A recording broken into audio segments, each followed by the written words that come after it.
This is Scott Orlin with CINEMA-Magazin. It is my pleasure to welcome a native son of Germany, Udo Kier, who is appearing at South by Southwest, premiering a new movie called Swan Song. Dankeschön for being here with us. I've always fascinated by actor skill sets, that the things are supposed to make us believe in a movie that they're very adept at. Riding a horse, being a surgeon, being a good lawyer. So what was the process like for you to convince about being a good hairdresser?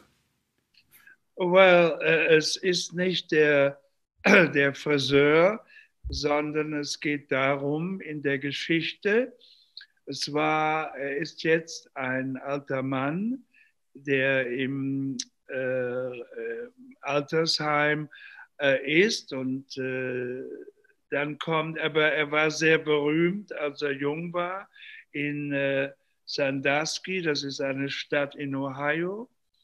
Und dann kommt ein Anwalt, der ihm offeriert $25.000, weil die reiche Frau, gespielt von Linda Evans, ist gestorben und sie hat im Testament hinterlassen $25.000, dass ich die Haare mache für den Sarg. Und ich sage nein, nein, nein, nein. Und dann denke ich, warum eigentlich nicht? Und dann nehme meine Zigaretten mit, das Einzige, was ich habe, und gehe in die Stadt wieder. Und die Leute kennen mich nicht mehr, weil ich war sehr bekannt, sehr berühmt, sehr übertrieben, wie David Bowie im grünen Anzug mit einem Hut. Und ich gehe einfach zurück in die Jugend. Und es geht in diesem Film darum, das war, was ich von meinem Freund Lars von Trier gelernt habe, über 30 Jahre, don't act. Und ja, und das war ein Film. Ich hatte gerade vor 2 Jahren gedreht Bacurau, 100 Preise der Film mit Sonja Braga. Ich hatte einen Film gemacht, The Painted Bird, mit Harvey Keitel. Und da spiele ich eine böse Person natürlich. Das hat man, wenn man deutsch ist das sehr nahe. Ja, und dann kam dieses Drehbuch von Todd. Und dann habe ich das gelesen, dachte, ja, das ist doch mal etwas ganz anderes. Und ich finde den Film sehr gut, weil für mich ist es sehr gut. Und warum ist es für mich sehr gut? Weil es ist eine Rolle, die von Anfang des Films bis zum Ende durchgeht. Die Filme, die ich gemacht habe, wie Armageddon oder Blade oder was, da habe ich Supporting-Rollen. Supporting heißt kleinere Rollen, die auch gut sind. Aber wenn man als Schauspieler eine Rolle hat, die von Anfang bis zum Ende vom Film, das erste Bild und das letzte Bild, das ist für einen Schauspieler eine Herausforderung.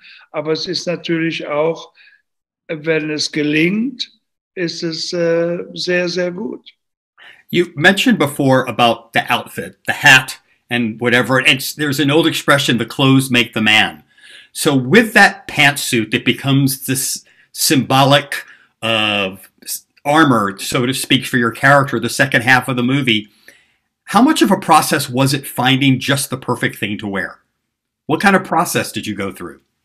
Das war nicht ich, das war die Kostümabteilungen und die Abteilung, und die hatten einige Anzüge und dieser grüne Anzug mit die Hosen sehr weit unten und den Hut. Und ich fand das so gut für die Zeit, die ich auch kannte in Deutschland durch David Bowie und ich meine, Donna Summers wurde in München entdeckt und in New York, Grace Jones. Ich bin ja groß geworden in dieser Zeit mit diesem Flamboyant. Ich wusste natürlich auch, wer Liberace war und ich fand das so schön, weil deswegen habe ich ganz viele Ringe im Film.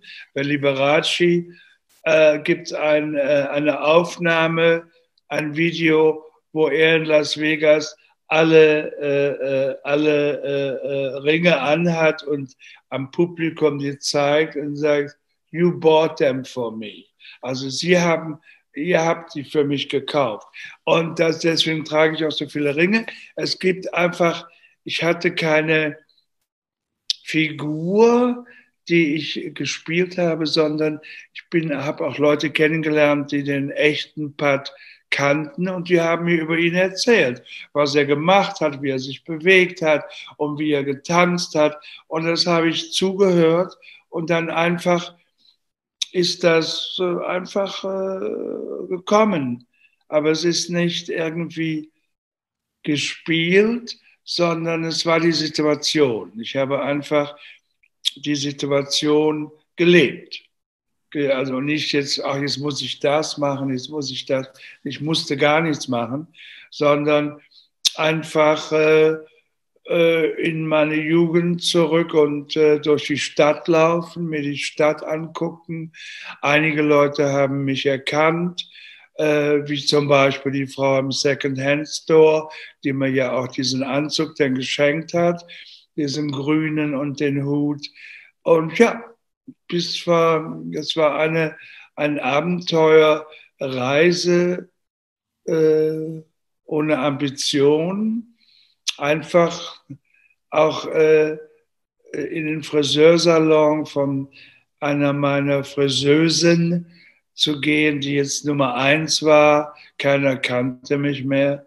Und ja, bis eine letzte sozusagen im hohen Alter, eine letzte Reise in die Vergangenheit mit einem schrecklichen Ende. What really is interesting to me as a viewer watching this character of Pat is here, like you mentioned before, he lives in this small town of Sandusky, Ohio, and he could have easily been swallowed up. But even though he might be viewed as somebody different, he has such a great sense of self. He has a sense of identity.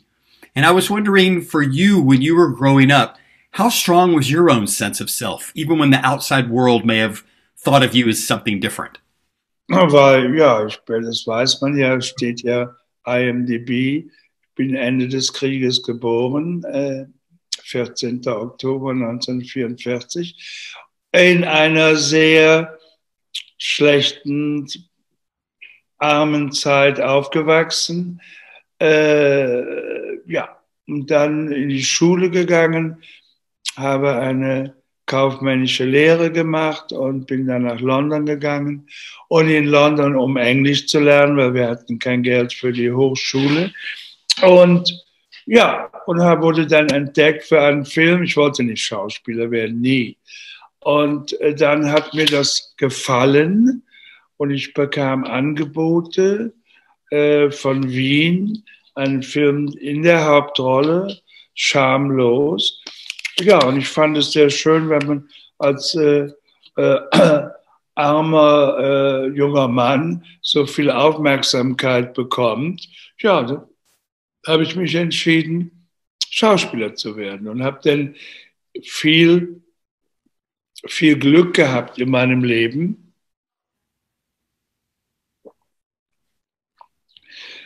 Habe zum Beispiel im Flugzeug gesessen und ein Mann neben mir, ein Amerikaner, der sagte, what do you do for living? Amerikaner fragen ja immer.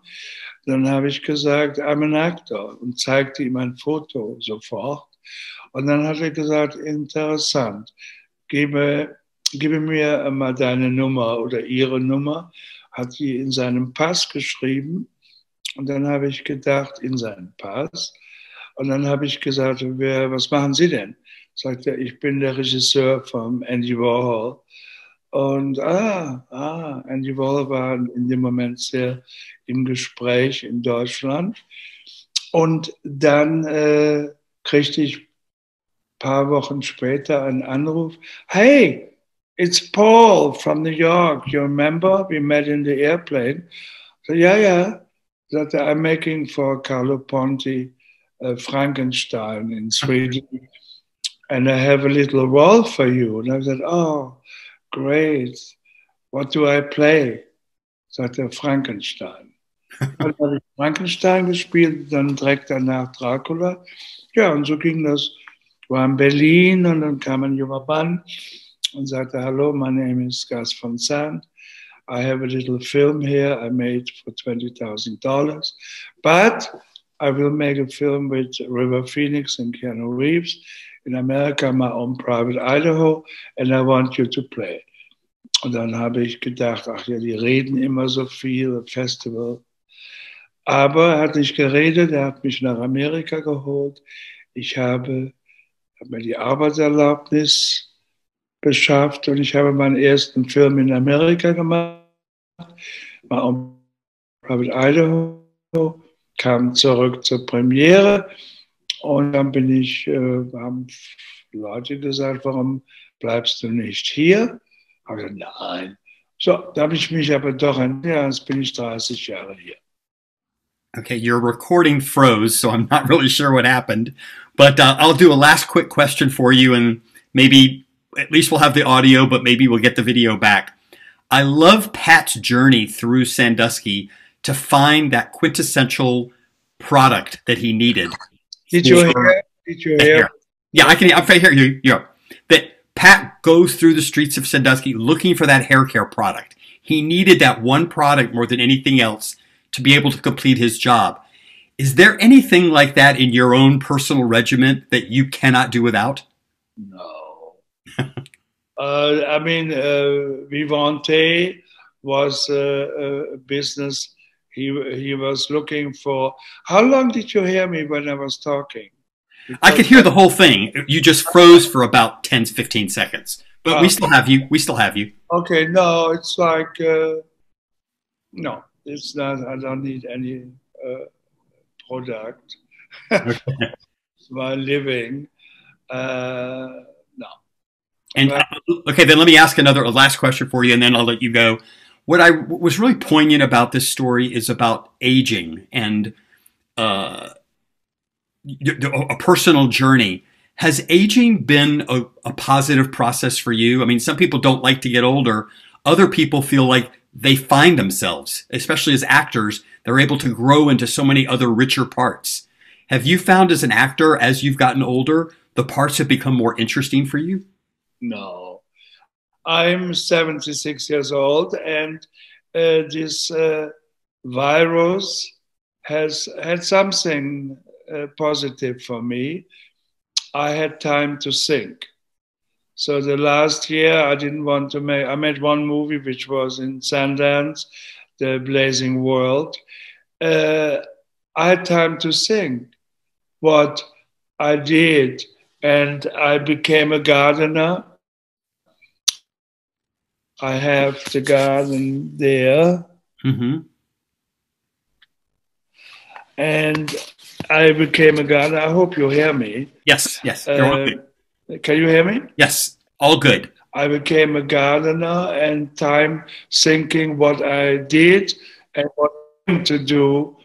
And I will be, after this film, which is amazing, after the film, you hear me, right? Yeah, mm-hmm.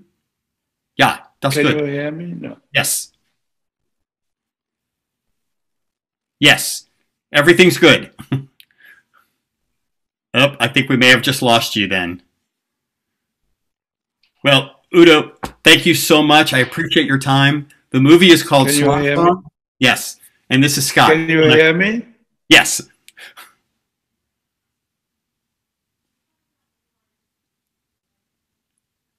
Okay, I think that's the thing. Until next time, tschüss.